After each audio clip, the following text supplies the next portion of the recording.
So, dis nou absoluut my voorreg om te gesels met Gary Kirsten. Good morning, Gary. How are you? Lovely. Thank you so much for your time. We're going to chat a bit later about your Hollard Sport Lifetime Community Award. But first, I just want to find out, how has it been going? What are you busy with? And especially this time of morning. Well, when you've got young kids in your home, we've been up for a while already, so that's what I'm doing, just getting our kids ready for school. But yeah, I mean, I'm involved in the coaching space. Have been for the last 20 years, yeah, very fortunate to still be involved in the game of cricket, which has been part of my life since I was about 5 years old, and enjoying it. Yeah. How did you start? You know, was it a family thing? Was it a coach? You know, since the age of 5? Yeah, I think it was part of the DNA of our family. You know, we loved our sport, and I had 3 brothers that would. All we really did was, you know, play rugby in the winter months and cricket in the summer months, and a lot of informal kind of games in our back garden and wherever we could find a field. And, you know, as cricket is quite a technical game and requires, you know, decent facilities and equipment, I was very fortunate to, you know, have all the opportunity I needed to pursue the sport.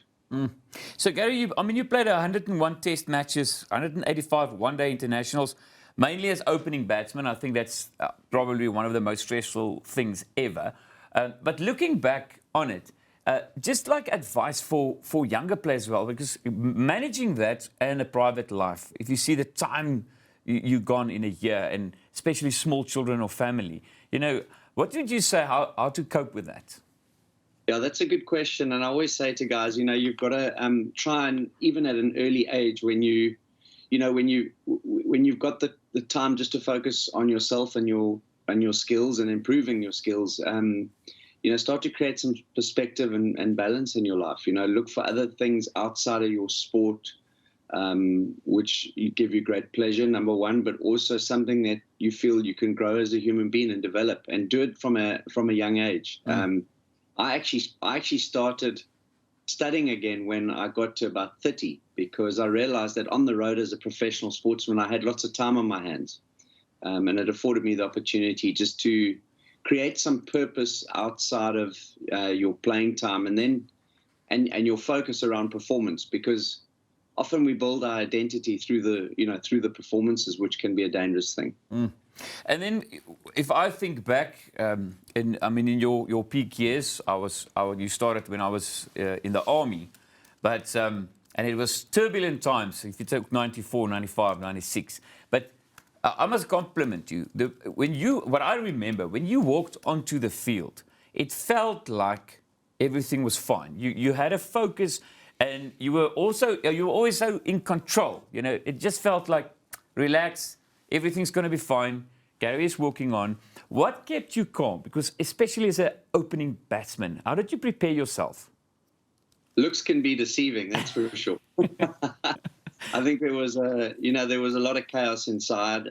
But I think you just, you know, the older you get, the more experience you become in being in those situations. You learn to manage yourself better, and you learn to realize that you kind of separate your emotion from what you actually need to do out there.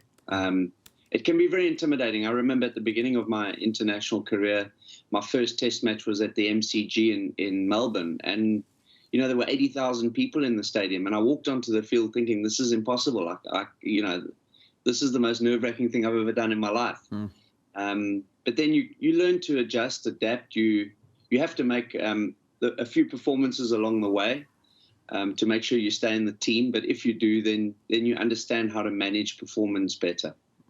Gary, just stay where you are. We're going to chat about achievements, this award, and also maybe some advice to SA Cricket. So we'll chat to you after the 7 o'clock news.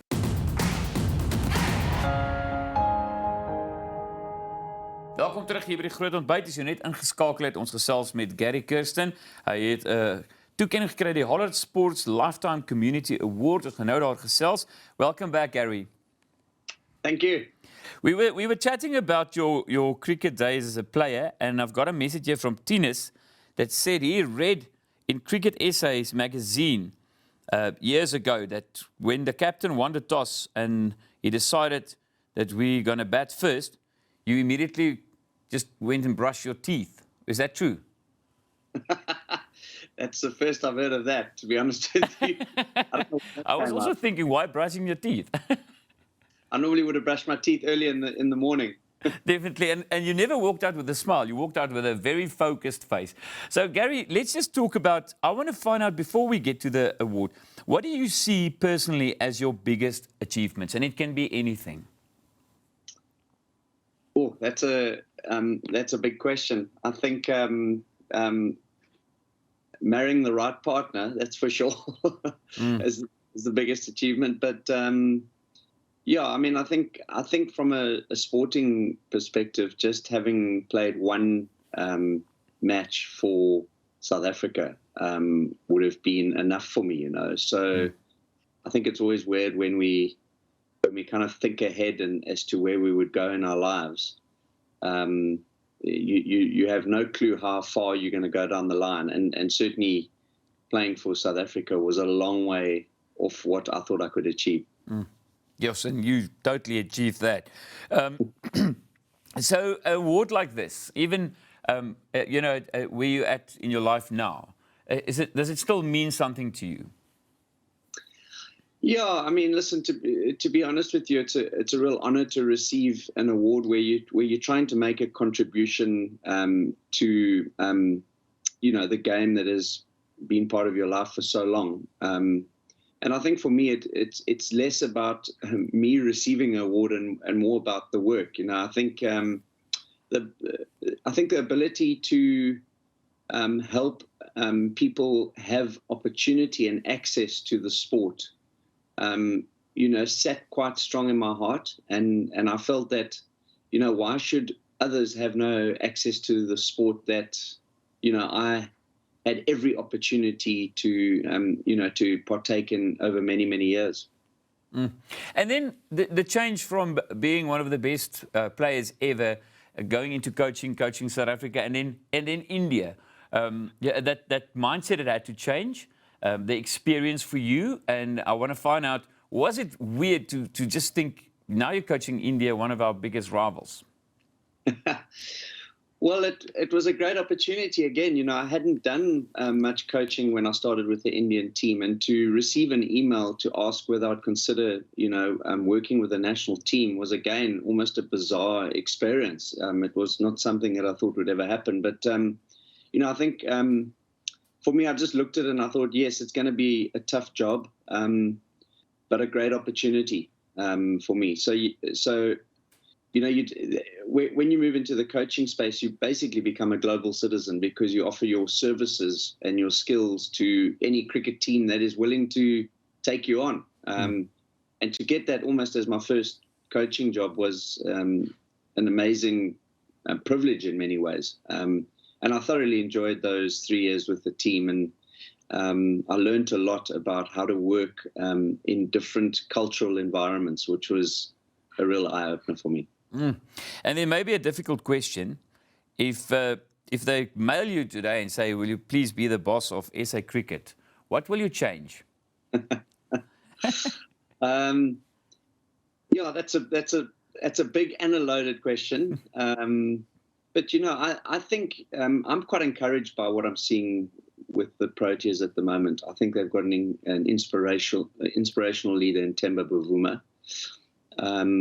I think for me, we often have spoken about it over many, many years in our country. How do we harness our diversity?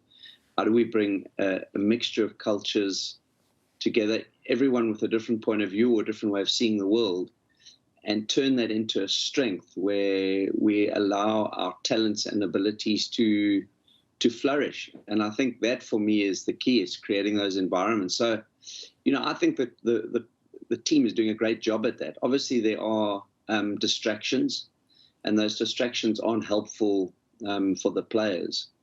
But I think what we need to do is, you know, across our barriers, our cultural barriers, we need to have people that that are prepared to find solutions together. And I think when we do eventually get to that place, I think we will thrive. I mean, we are always producing talented sportsmen in this country. That's never going to go away, because I think we've got very strong school systems that allow us to do that. So, yeah, let's continue to be encouraged by the way the cricket team is moving. So, Gary, more personal, was there ever a bowler that you were scared of? You realized this is my rival. Everyone had one. I don't know who it was.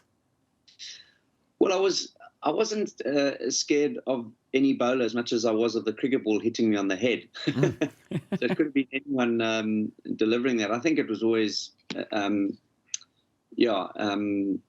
getting into the contest with the bowler, which ultimately is why you're there. So you have to front up to that. But I never really enjoyed facing Shoaib Akhtar, who was in our era the quickest bowler around, and he was a great competitor. But he was tough to face as an opening batsman and very aggressive bowler. So, you don't like facing fast bowling. It's as simple as that. You just work out a way to manage it.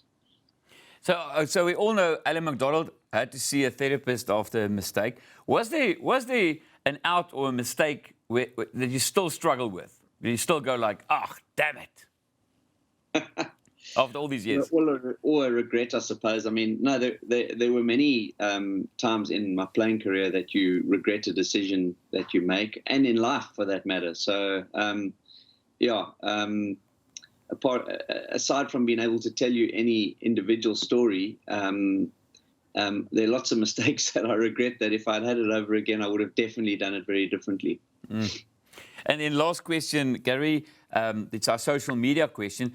Who do you see as the best cricket player? It can be anyone international of all time, or is it too difficult? Yeah, that's a difficult question.